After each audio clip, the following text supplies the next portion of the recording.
Hello everyone, this is Katie Nelson with my transference reflection. So starting with the exploration stage, the prejudgments that I had when beginning this class was that I already use Google and know just about everything there is to know about Google. While I was not Google certified, I was still had a really good knowledge about Google because my first district that I worked in was a Google district. And as I started to transition out of my classes at K-State, the K-State department was starting to use more and more Google tools.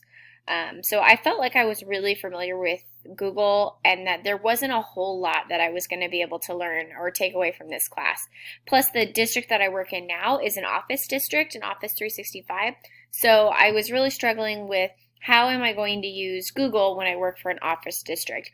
And finally, my prejudgments was that this course started in August, which was my busiest time of year. I got married in September. My husband deployed. I coached volleyball. So I just really kind of had this class on the back burner even to start with, and I just wanted to get through it because I had so many other things that I needed to get done. Explanation stage. So then diving into what I got from this class, there are so many education apps that I didn't even realize. One of my favorites that I didn't even know existed was the Google Keep. Not necessarily just for my classroom, but for my life. Next was the Google Translate. While we didn't dive into this a whole lot in the class, I have discovered this one a little bit on my own, but this class encouraged me to find it and to use it. I have a student in my class this year who speaks no English at all. She moved here just this summer from Puerto Rico and speaks very, very little English, like basic words, bathroom, hello, good morning, things like that. So I use Google Translate with her on a daily basis. While we are an Office 365 district and they encourage me to use that app, I really prefer the Google Translate. She can scan a document that is in English on the Google Translate app, and it will translate all the words in English to Spanish. While Google Translate is still having some glitches with this and that it's not always the most accurate because of the grammar differences, it has been an incredible tool in my classroom. Next would be the collaboration project that we did. That really opened my eyes to how easy it is to collaborate on documents and projects and things like that using Google.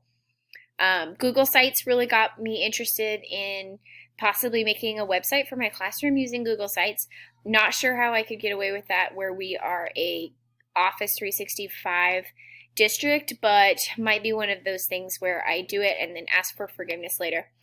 And then finally, the Google Calendar I use on a daily basis in my personal life. My husband and I, especially where he's deployed, is a way for us to kind of collaborate and communicate together and helps each other know what we're doing without having to call and talk all the time. So conjecture stage. My big question when going through this class was how do I use these Google tools when I teach for an Office 365 district? And they've made it very clear that they're not switching to Google and that they won't ever switch to Google because they've spent the massive amounts of money in training and so on and so forth of being a 365 district and how to make that work for our large district here in Manhattan.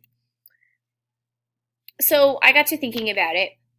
So really, when we dive into Google versus Office, there's not a huge difference. And this class helped me really compare the two, especially when we were talking about browsers and PowerPoint versus slides, so on and so forth. They are really very similar. So the analysis that I've come to after ending this class and really reflecting on it is that I can take my Google knowledge and apply that to the Office 365 in new ways. Both have calendars that are collaborative. Both have documents that are collaborative. Both have online database systems where my students or myself can keep information and share it with each other and collaborate. So I'm going to do my best to take that Google knowledge that I've learned from this class and take that knowledge to help me explore what Office has to offer for my classroom without getting in trouble for using Google. Finally, the synthesis stage. The standards tie into this class perfectly because it's all online based. It's all talking about Google and online and education tools that we can use, while the standards are talking about technology and integrating technology and how to do that appropriately. They just fit together perfectly.